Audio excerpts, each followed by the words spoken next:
All right, folks, today we're going to be talking about compound inequalities.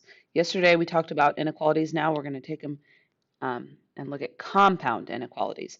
So, first things first, I want you to pause the screen and try that problem out, just like if you were in class and I asked you to do a warm up. Try that problem on your own. We'll go over it in a minute. Pause the screen. So, if we check out this problem, they tell us that Cameron's hair is currently 44 centimeters long. Her hair grows 1.5 centimeters per month. Cameron wants her hair to grow so that it is at least 77 centimeters long. We first want to write an inequality that represents the situation, then solve it to find how many months will Cameron have to grow her hair to get at least 77 centimeters. So let's break it apart and first talk about what our unknown is. Our unknown is the number of months it's going to take. We know that currently it's 44 centimeters long. We want it to be at least 77 centimeters long. So we'll come back to that at least. Her hair is going to grow. So we're going to add on to that 44 centimeters at 1.5 centimeters per month. So we need to multiply that 1.5 by the number of months that it needs to grow. Now take a second and remember yesterday we talked about this word at least. At least usually makes us think less than, but at least actually means greater than or equal to 77. She wants her hair to be at the shortest 77 centimeters, so longer than 77. So we will use the greater than sign or equal to. Go ahead and finish solving from there.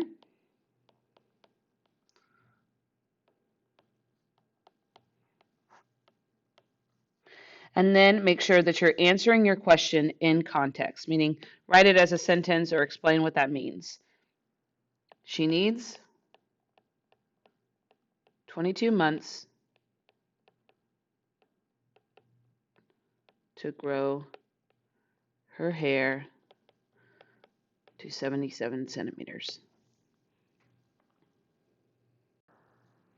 When we talk about compound inequalities, there are two different types. There are and inequalities and there are or inequalities.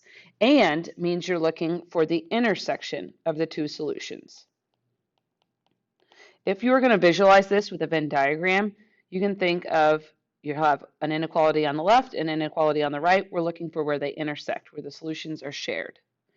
An or inequality, on the other hand, means we're looking for the union of two different inequalities.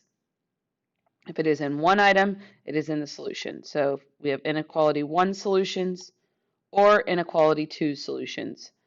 And we'll see an example of that below. Let's go down beneath there to see an example of each. And inequalities will either have an and sign written in between, or they will be written as one whole complete inequality like this. You'll notice that our unknown is inside here in the middle. I know that this looks kind of confusing, but you'll solve it just like if you were solving a normal equation. We want to get this x alone, so first we're going to subtract 2. When you subtract 2, we're going to subtract it from both sides of that inequality. 20 minus 2 is 18. Make sure you bring down your inequality sign. We still have 6x left in the middle is less than or equal to 36. Then we still want to get this x alone, so we're going to divide by 6 on both sides of that compound inequality. We're left with 3 is less than or equal to x is less than or equal to 6. So what this final piece is telling us, this is our final solution, we're going to graph it in a minute, is that x can be any number that is in between, is bigger than 3, on the bigger side of 3, but on the smaller side of 6. We're going to graph it on a number line.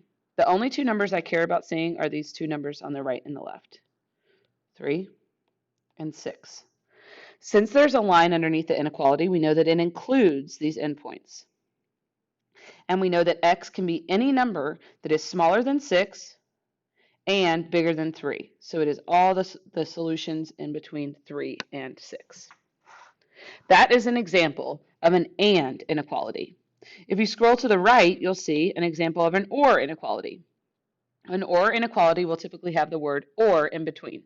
It does not mean that you get to solve one or the other. You're solving both of them, but it's telling us that the solution can either be found with this inequality or with this inequality. So let's go ahead and solve.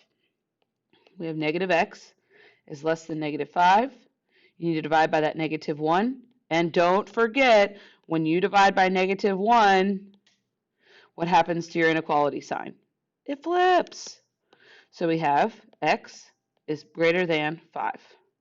Bring down the word or, and then continue solving that right side. Add 4, get x is less than 1. This is our solution to that compound inequality. Solutions for that inequality have to be bigger than 5 or smaller than 1. Let's put it on a number line. The only numbers I care about seeing are these two numbers right here, 1 and 5. Since they do not have lines underneath, they need to be open circles. X can be either bigger than 5, greater than 5, so we'll shade to the right of 5, or less than 1. Now, I want you to notice something. An or inequality goes apart. Or inequalities are always going to have this kind of characteristic. And inequalities are going to come together. If we were in the classroom right now, I'd make you do this with your hands. So instead I have to draw it out with stick figures. But and inequalities, if you take your hands and make them come together, and comes together, and or goes apart. Kind of like these silly cartoons in the bottom of your screen. And comes together, or goes apart on the number line. Let's flip to the back. Now, and inequalities do not always have to be written as one. You'll notice here that this and inequality has the word and in between. So we should know that when we draw this, the number line should come together. Okay, let's check it out. Let's try solving.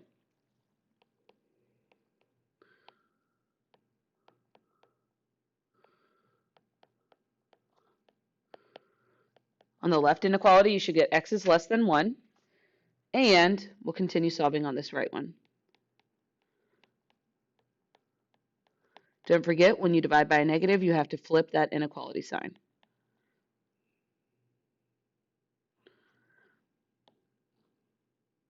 So we can write it that way with the word and in between, or you can write it as one inequality, kind of like you saw at the front. If you'll read this out loud, it might help you. X has to be smaller than 1, and x has to be greater than negative 3. So x has to be smaller than 1 and greater than negative 3. If we were going to, this is another way we could write that solution. If we're going to graph it, we have 1 and negative 3. Remember to be precise. We want those to be open bubbles because those endpoints are not included. So x has to be smaller than 1, and it has to be bigger than negative 3. So it's this shaded part in the middle here. Let's try the one to the right. You'll notice that right from the get-go that it is an or inequality. So we should expect the number line, when we graph it, to go in opposing directions. Go ahead and solve.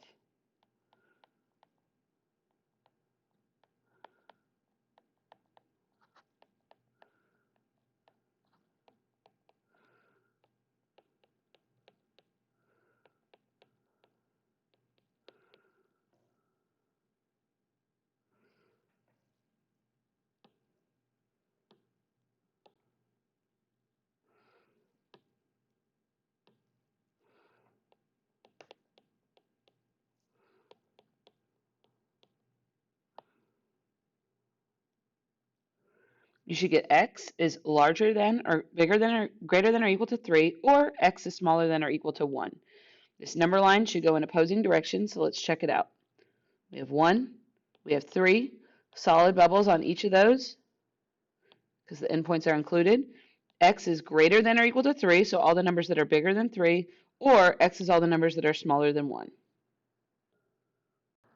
I want y'all to now pause the screen and give number 3 a try.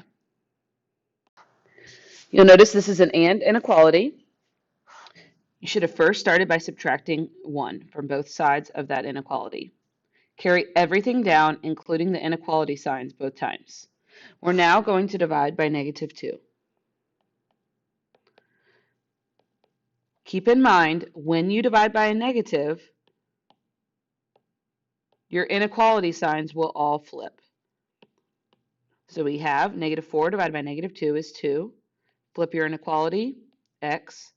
Flip your inequality, -2. So from this, we can tell that x is on the smaller side of 2, so x is less than 2, but it is bigger than -2.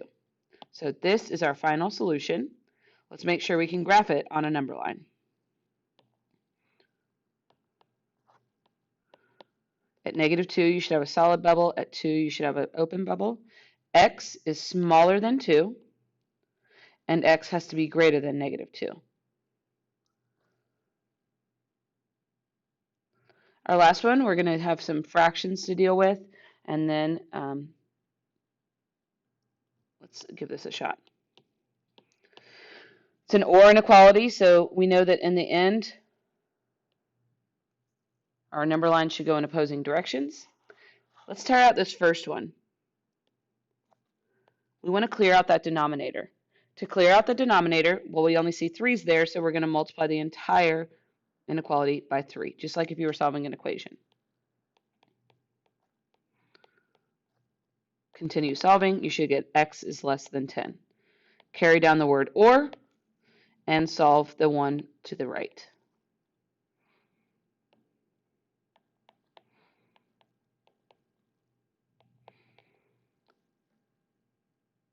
Your solution should be x is less than 10 or x is bigger than 14.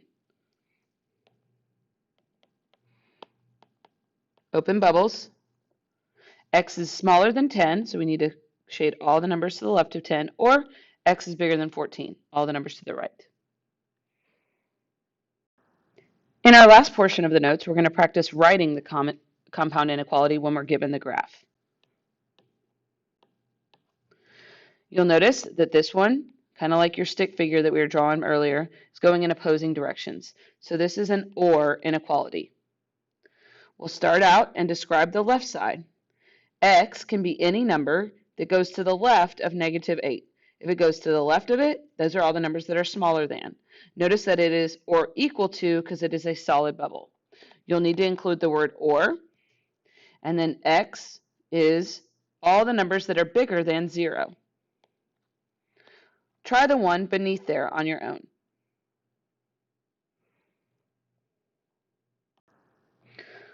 Once you have finished, check your work. Things I will be particular about. Please make sure that you're including the line underneath since it is a solid bubble. Please make sure that you're including the word or since this is an example of an OR inequality. And on the right side, again, x is greater than or equal to 2. Let's go over to the right side and look at those examples. This is an example of an AND inequality. You'll remember that AND inequalities come together. So we'll start out. You can either write this as 1 or as 2 pieces. If we write it as 2, x can be any number that is bigger than -2, and x has to be smaller than 5. I want you to also practice writing that as a compound inequality, like as 1 unit. So x is smaller than 5, but it is bigger than -2. It's on the bigger side of -2. Try the one beneath there. Check your work when you're finished. If you have questions about any of these problems, on the front or on the back side, please make sure that you're logging into office hours to ask those questions. Otherwise, start that homework.